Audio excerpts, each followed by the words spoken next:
Recueil d'apparitions de Jésus aux saints et aux mystiques par l'abbé Auguste Saudreau. Présentation du révérend Père Auguste Saudreau, dominicain. Quelles sont ces divines paroles? Ce ne sont pas, il est vrai, les paroles inspirées par Dieu à ses écrivains sacrés ou prononcées par notre Seigneur Jésus-Christ, dont l'ensemble forme les livres saints de l'Ancien et du Nouveau Testament.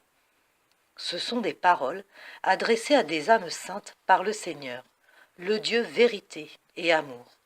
Tantôt elles se faisaient entendre dans l'air comme une voix venant du ciel, tantôt elles paraissaient sortir de la bouche du crucifix. Tantôt elles étaient prononcées dans le mystérieux silence de ces âmes pendant leurs sublimes extases. Tantôt notre Seigneur les leur adressait de ses lèvres dans ses divines apparitions. Nous affirmons que toutes ces paroles ont été empruntées à des vies de saints et de saintes, publiées par leurs pieux et savants auteurs, avec l'approbation de l'autorité ecclésiastique. Nous les avons classées sous différents titres, pour qu'elles offrent des enseignements divins sur presque toutes les matières qui font l'objet de la doctrine chrétienne. Sur Dieu et ses principaux attributs, sur notre Seigneur Jésus-Christ, Jésus consolateur, Jésus victime, sur toutes les vertus théologales et morales, sur la foi et l'humilité, sur l'espérance et la confiance, sur la mortification, la patience et l'amour de la croix, sur la charité envers Dieu et envers le prochain, sur le zèle, sur la vie religieuse et ses trois vœux, sur la perfection, sur l'union à Dieu, sur le parfait abandon, sur les fins dernières, sur la prière et le saint office, et enfin sur les sacrements et sur les dévotions. Nous avions recueilli ces divines paroles dans le but de rendre nos oraisons et nos prédictions moins infructueuses. L'expérience et les conseils de religieux éclairés, nous donnant l'espoir que ces paroles pourraient faire du bien, nous les publions en les dédiant spécialement aux âmes sacerdotales, religieuses, pieuses, à toutes celles qui aspirent à une union plus intime avec Dieu par notre Seigneur Jésus-Christ. Notre Seigneur Jésus-Christ a dit à Sainte Gertrude : « Si tu veux avoir des reliques qui attirent avec efficacité mon cœur vers celui qui les possède, lis le texte de ma passion. Considère avec soin les paroles que j'ai prononcées avec le plus d'affection. Écris-les et conserve-les comme des reliques. Âme pieuse, voici le livre qui renferme les paroles de notre Seigneur à adresser à ses intimes. Acceptez-les.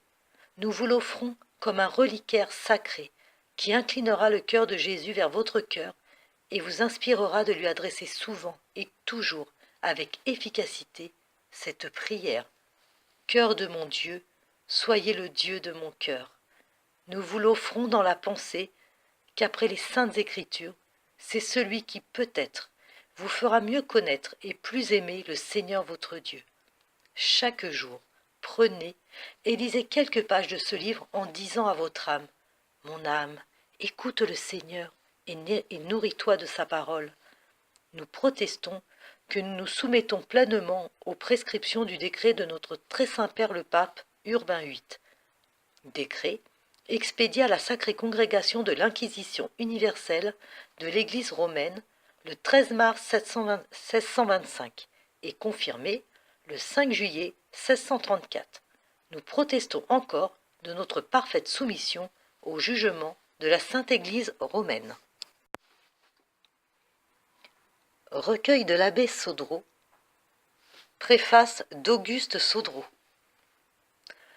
L'ouvrage que nous donnons de nouveau au public fut composé en 1882 par notre oncle vénéré, le révérend Père Saudreau, dominicain, alors gardien de la Sainte-Baume. Quand les éditions faites de son vivant furent épuisées, nous crûmes faire œuvre utile en préparant une 4e édition. Mais des retouches s'imposaient. Dans les premières éditions, toutes les citations étaient sans référence, l'auteur ne visant que l'édification n'indiquait jamais les sources. Nous avons pu, à force de recherche, faire connaître les livres et les chapitres de ces livres où étaient rapportées les paroles révélées. Fort peu nous ont échappé. Il nous parut bon d'augmenter ce recueil. Beaucoup de très belles paroles pouvaient y être ajoutées.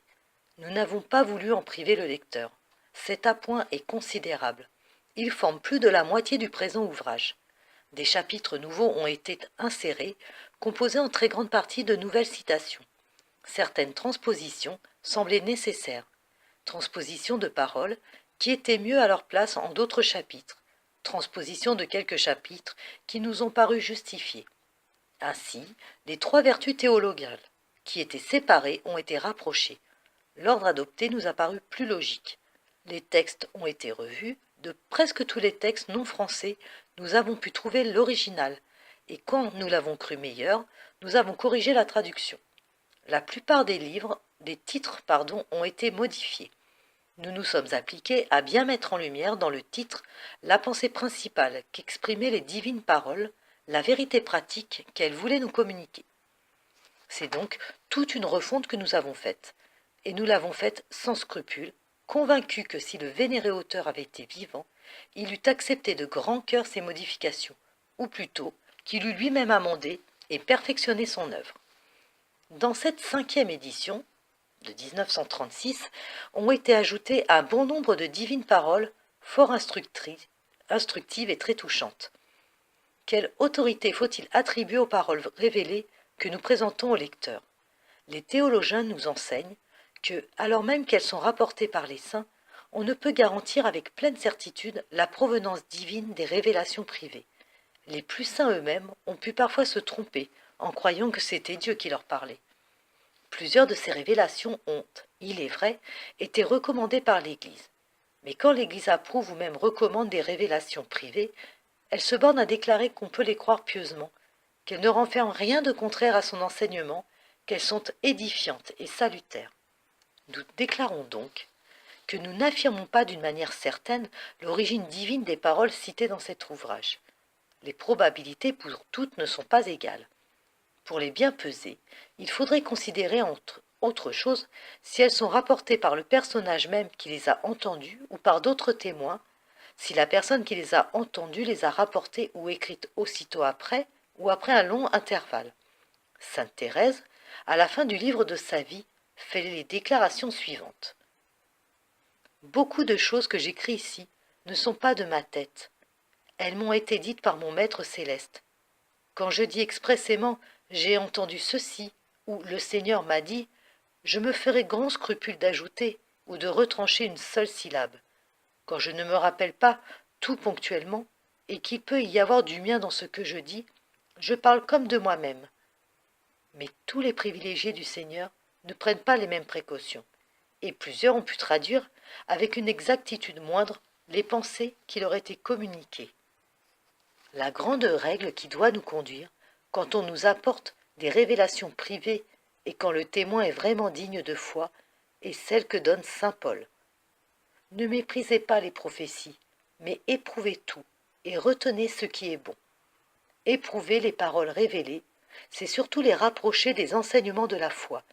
Garder ce qui est bon, c'est retenir ce qu'elles présentent de certain et d'édifiant.